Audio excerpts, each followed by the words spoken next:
Gordon was cross. "Why should Henry have a new shape?" he grumbled. "A shape good enough for me is good enough for him. He goes gallivanting off, leaving us to do his work, and comes back saying how happy he feels. It's disgraceful. And there's another thing. Henry whistles too much. No respectable engine ever whistles loudly at stations. It isn't wrong, but we just don't do it." Poor Henry didn't feel happy anymore. "Never mind," whispered Percy. "I'm glad you're home again. I like your whistling."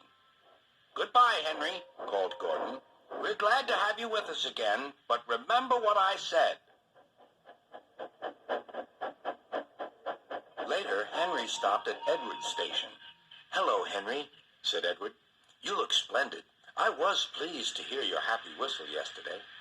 "Thank you, Edward," smiled Henry. "Shh! Can you hear something?"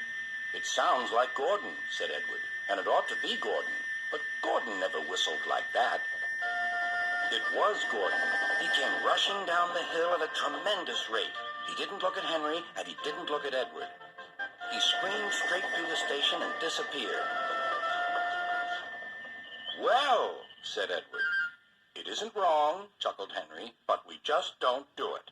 And he told Edward what Gordon had said.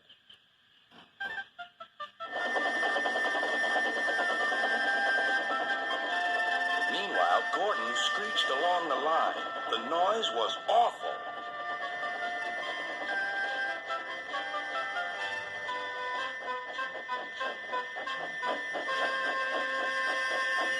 At the station, everyone covered their ears. Sir Topham Hatt covered his ears, too.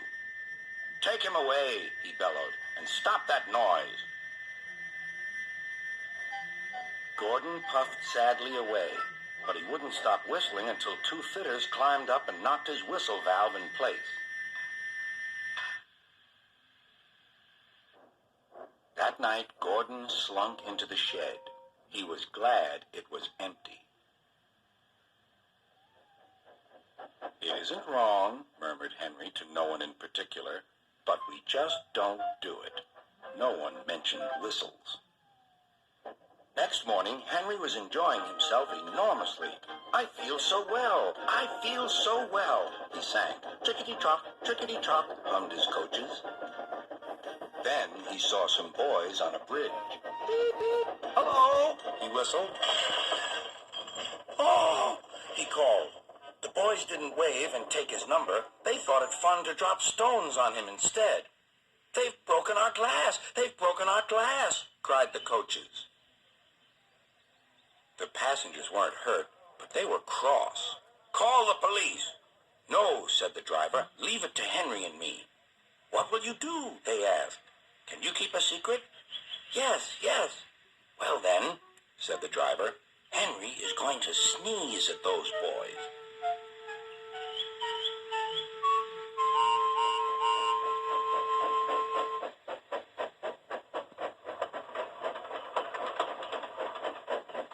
Lots of people were waiting at the station just before the bridge. They wanted to see what would happen. "Henry has plenty of ashes," said the driver. "Please keep all windows shut till we've passed the bridge. Henry's as excited as we are, aren't you, old fellow?" Henry felt more stuffed up than excited. Soon they could see the boys, and they all had stones. "Are you ready, Henry?" said the driver. "Sneeze hard when I tell you." "Now," he said. Achoo!